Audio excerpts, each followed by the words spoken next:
Hey, just quick review, obviously, of last weekend. Kind of a tale of two games, a tale of two teams. I thought the results were indicative of how we played, in the totality of the game. And give Ohio State credit. They played hard and took a lot away from us on Saturday.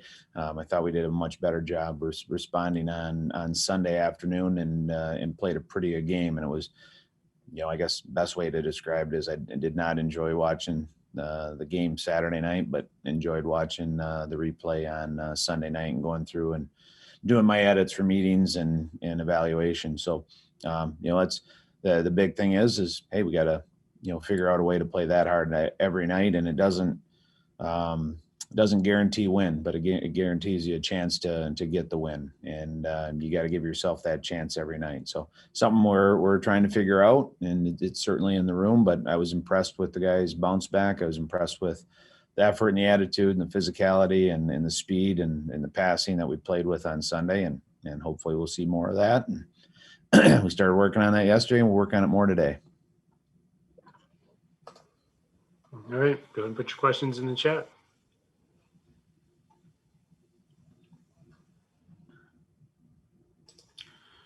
Sam, go ahead. Hey, Coach, you kind of shook up the lineups a little bit in the second game on Sunday, specifically pairing Nodler with Estevez on the second line. I was just wondering how you thought they performed together. I thought we challenged Josh a little bit after Saturday's game, and he's an important part of our team, and just to be more physical and skate more and push the play and demand the puck. And I saw him this morning over at testing and talked to him a bit about it, and he did all those things. So I really like that line. And Gino's a smart player, brings a lot of speed, a lot of energy. I thought he did a nice job. And then, Hodges on that line too. I thought that was probably one of AJ's better games of the year. He was aggressive and they were after it. And, when we talk to the guys, when you evaluate a game, it's not always about goals and assists. It's about how you play and how the four lines play and the continuity of the pressure that you put on another team. And they did a great job. I was real happy with how Josh played, and we need him to play like that every night. Neil. Yeah, Dan, Wisconsin may not be as potent offensively as, say, Minnesota or Wisconsin, but they still like to push the puck, and they still have some elite players offensively. What are the challenges about playing this team, knowing that you haven't seen them before and they're pretty new? Yeah, well, you know what they do. The returning leading scorer, Cole Caulfield, who's a heck of a player, and has proven everywhere he's been at that he's an elite scorer. And some of the records he broke with the national team. I was around the guys that had him before, and they're some pretty impressive players. So, but a lot starts with him. But they do. They attack and they come at you hard. They come at you fast and do a nice job in the offensive zone. So yeah, you have to be prepared for that. You have to be able to play with pace. And it's very similar to when you play Penn State. You got to make sure that you're keeping your speed coming back, and that you're taking care of the puck going forward. And if we decide that we're gonna turn over a lot of pucks at the red line and the blue line, we're going to be constantly turning around and chasing them coming the other way. So you just have to be aware of how you're playing them and try and limit their chances that way. They're going to create enough on their own that you don't have to create any extra ones for them. So be aware of that, but no, they're a good team. They come hard, and they've been playing very well. Thanks, Dan. Nick.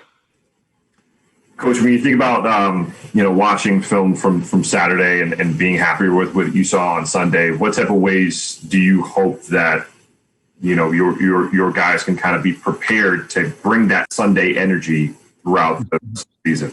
Yeah, and that's a big question, and the real good teams are very consistent, and your floor of where you're at is at a pretty good level, and your base of knowledge. And we found that, hey, we've had some inconsistencies within periods, within games, and definitely within weekends. And, we're trying to get over that hump. And, one thing that we talked about was, like, our team last couple of weeks is practiced very well. And usually that's indicative of how we're going to come and play on the weekend. And it's the correlation has been fairly strong during this season. That's not always the case. Different teams are different. But this team it is. And, going into the Penn State weekend, going into the Ohio State weekend, we felt really good about the speed and the intensity, and it didn't reflect itself in the games quite as much as it had earlier. And that's one thing we talked about on Sunday morning was, hey, we practice really hard. We practice very intense, very physical, and the guys execute. And there's nothing that we went over in the video from Saturday, and I showed them. I said, hey, stop me at any time if there's anything here that we haven't done or can't do. And there really wasn't anything. So, sometimes it's that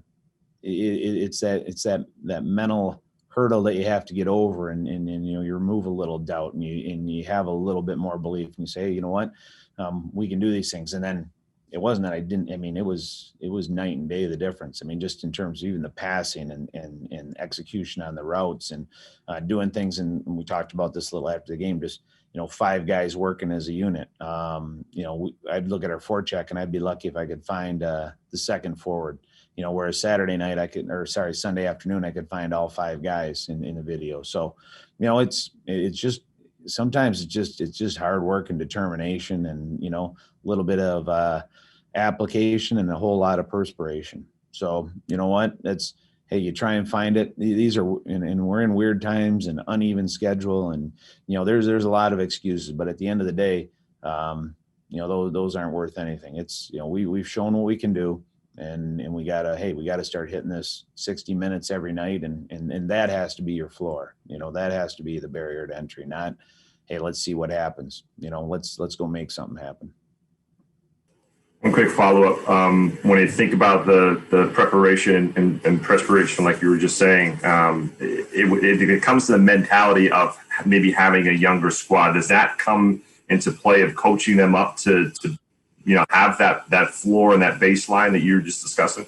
Yeah, I mean, it definitely does, because we're dependent on, we need our freshmen, the guys. You know what? We've got two out of our 6 defensemen are freshmen. They've got to play. We've got 3 guys up front that have to play. We have, our number 1 center is, we have freshmen that are older than our sophomore number 1 center. He's a true sophomore. So we need those guys, and that's a bit of pressure. And we don't have the luxury of, 8 to 10 non-conference games, or 6 to 8 to get going in the beginning of the year, and the Great Lakes to kind of fine tune some things. And we jumped right into the deep end. And is that a little pressure on the guys? Well, yeah, it is. The other teams have the same pressure though, and they've they're kind of finding their way. And if it was guys that weren't in the lineup, or we could mix in and out, but no, we're dependent on those guys. And it's funny when they play well, usually the team does fairly well. And but when I talked to the guys on Sunday, I said, hey, we need the seniors playing their best hockey, but we also need our freshmen playing their best hockey. And right now, and one of the 3 I's that Dr. Rosen talks a lot about is immediacy. It's a right now thing. And, that's what we try to impress on. But no, the freshmen are important, and being young, but it comes with its advantages too. Comes with energy, comes with enthusiasm, and they can certainly bring that every night. Thank you, Coach. Scott. Hey, Coach, obviously defense and goaltending is the last line that you have to get through to score. They lost 2 big defensemen in Keandre Miller and Wyatt Kalaniuk, and they have 2 new goaltenders this year. What are your thoughts on their defensive play this year compared to years past? Yeah, hey, hey, they play hard. I thought they weren't a bad defensive team last year. You know what I mean? But you know what? They had a transfer, an older goalie come in, and then they have a young guy in Cam Rowe, and they both played very well. And we know that here, that good goalies can make a heck of a difference. You make a 0.2% save percentage change in a team, and that can change a season. So those guys, they've been real solid in that this year. I think the guys that they've had come in, I know some of their guys, Ty Emberson is a young man that played for me. Is solid defenseman and a real solid leader. So, they're good back there. But yeah, hey, we lost Jared Rosberg. He's a real important piece.